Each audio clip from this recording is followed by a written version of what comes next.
Por este motivo, em termos práticos, temos as retenções estabelecidas pelos próprios municípios dentro dos limites das competências e as retenções compulsórias, pois o artigo 6º já determina quem são os responsáveis. Detalhe, tá? Não é porque está no artigo 6º que automaticamente em todos os municípios vai ser por substituição tributária. Por exemplo, prestei um serviço, eu sou do município de Bagé, e aí eu estou fazendo agora uma filial em, sei lá, em Porto Alegre. Tá, pus minha filial em Porto Alegre. Aí lá em Bagé fala que todos os serviços que estão descritos no artigo 6º da Lei Complementar 116 são por retenção na fonte, né? O termo que a gente mais usa é retenção na fonte, com ISS, mas é a mesma ST, mesma substituição tributária. São por retenção na fonte. Tá. Se é por retenção na fonte, é em Bagé, beleza, está na Lei Complementar 116. E em Porto Alegre? Porto Alegre tem que ter lá descrito na sua lei municipal, sua lei orgânica municipal, dizendo que os itens tais são por retenção na fonte do município de Porto Alegre. Professor, ele pode colocar um item a mais que não esteja no artigo 6º? Não, ele não pode. Ele está totalmente proibido de colocar um item a mais lá, né, dentro da sua, mesmo que seja só para dentro do seu município. Ele não pode fazer isso. Mas ele pode deixar de colocar? Pode. Ele não é obrigado a colocar todos os itens como sendo retenção na fonte dentro do próprio município, tá? Isso é importante. Deixa eu falar uma coisa que é importante também. Acho que eu passei batido. Ó, qual que é a alíquota do ISS? O mínimo, 2%, e o máximo, 5%. Elementar, professor, tranquilo, tá bom. Não pode haver alíquota menor do que 2%. Professor, tranquilo. Não pode haver redução da base de cálculo. Como assim, professor? Tá. A Lei Complementar 116 fala que o mínimo será 2% e o máximo será 5%. Aí alguns municípios, para poder conseguir mais empresas lá dentro, traziam as empresas, falava que era 2% e davam uma redução da base de cálculo de 75%. O cara ia pagar lá, sei lá, 0,5%, ia pagar 1% do valor do ISS que ele tinha lá, que seria 2%. Professor, e ele não pode fazer isso? Não pode. Foi definido pelo STF que ele não pode fazer isso. 2% é 2% e não tem redução da base de cálculo. Inclusive, a 157 fala sobre isso, que não pode ter a redução da base de cálculo, tá? Isso aí é básico. Não há redução da base de cálculo em se tratando de ISS. Professor, tinha, principalmente nas cidades circunvizinhas de grandes municípios, por exemplo. Cidades circunvizinhas da cidade de São Paulo, querendo os prestadores de serviços grandes, levavam eles para lá, para cobrar lá efetivamente 0,5%. Professor, mas por que o município vai cobrar 0,5% da empresa? 0,5% é muito pouco. Só você tem que comparar o seguinte, ó, eu não tenho nada e agora eu tenho 0,5%. Quanto eu quero? 0,5% é mais do que nada. E 2, ele levando aquela grande empresa para o município dela, ele vai gerar emprego dentro do município dele. Então, tinha todas essas questões. E gerava também a guerra fiscal, que a gente conhece muito bem no ICMS. Então, isso não pode acontecer, tá? Essa briga, essa disputa não pode acontecer. Isso aí é elementar. Então, 2% é o mínimo, 5% é o máximo. Deixa eu abrir uma água aqui.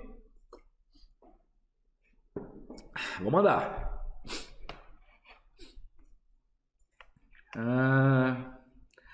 Recolhimento do ISS retido.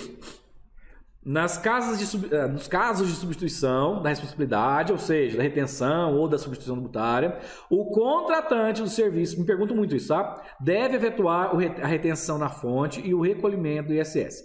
Para isso, em regra geral, o recolhimento do ISS deve ser feito em nome do contratante. Sempre me pergunto, professor, é retido, eu vou fazer o ISS no nome da empresa que prestou o serviço, do prestador, ou no nome da empresa contratante, ou do tomador? Sempre no nome do tomador, tá bom? O ISS está no nome dele. Professor, mas não é dele. Tá, mas ele reteve na fonte, lá aquele prestador. Mas o ISS tem que sair no nome da empresa que é a tomadora que fez a retenção, tá? Perguntam-se muito sobre isso para mim.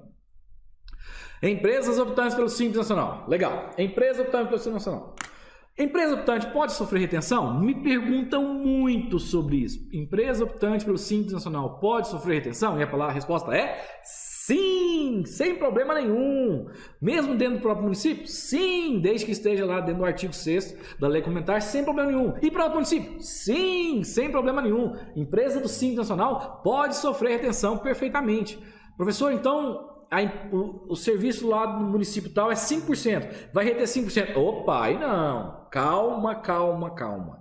Quanto vai ser então, professor? Vai ser exatamente o valor do ISS que ele tem lá no PGDAS, tá? O PGDAS dele fala que o ISS dele é de, sei lá, 2,5%, 3% daquele valor. Se é 3 ou 2%, então será só aquele, efetivamente, aquele percentual e não 5%, que é a alíquota definida pelo município, tá? E eu vejo muito, gente, isso é de cortar o coração. Você vê aqueles prestadores de serviços humildes, pessoas que montaram uma empresa exclusivamente para atender outras empresas. O cara não tem, ele agora tem um novo custo, ele tem agora que pagar contador, agora ele tem que pagar imposto, ele não tinha nada com isso, não tinha preocupação com nada disso, e agora ele tem, porque ele quer atender outros clientes. E aí vem a retenção na fonte, a empresa vai lá e retém na fonte 5%, na verdade só podia reter 2%, e aí ele retém na fonte 5%, o cara prestou um serviço lá de R$1.000, vamos falar, de R$5.000, ele ficou com menos de R$250 e o contador dele deixa passar e não fala que aquilo está errado e não orienta o cliente dele, e ele vai prestar serviço no mês que vem, e no outro mês, e no outro mês, e no outro mês, recolhendo um ISS indevido. Isso quando o contador ainda não vai lá, mesmo tendo retido na fonte, vai lá e não segrega da receita dele lá no Simples Nacional e paga também dentro do Simples Nacional, e aí ele foi bitributado, e aí eu quase choro de desespero por saber que isso acontece ainda no Brasil, tá? E acontece muito, beleza? Vamos lá, a empresa optante, porém, precisará informar essas receitas destacadamente, de modo que o aplicativo PGDAS as desconsidere da base de cálculo do tributo objeto da retenção na fonte. No entanto, essas receitas continuam fazendo parte da base de cálculo dos demais tributos. É lógico, não pode tirar dos outros tributos lá do Simples Nacional. O tomador de serviço recolherá o ISS à parte do Simples Nacional de acordo com a legislação municipal, mesmo se também for optante. Boa pergunta.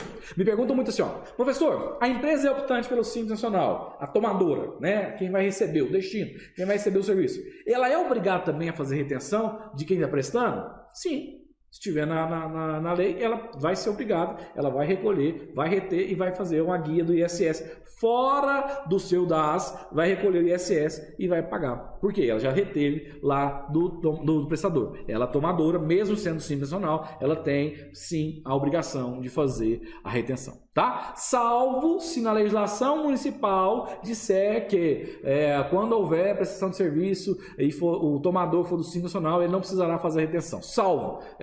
Eu não sei muito bem se algum município vai fazer isso, não. Eu acho que não. Até porque é muito mais vantajoso você ter essas retenções na fonte, é mais seguro na hora de receber. Mas uma empresa do Simples Nacional, ela pode sim sofrer uma retenção como prestadora e ser obrigada a reter como tomadora, tá? Isso aí para matar aí um monte de dúvida que eu tenho certeza que muita gente tem.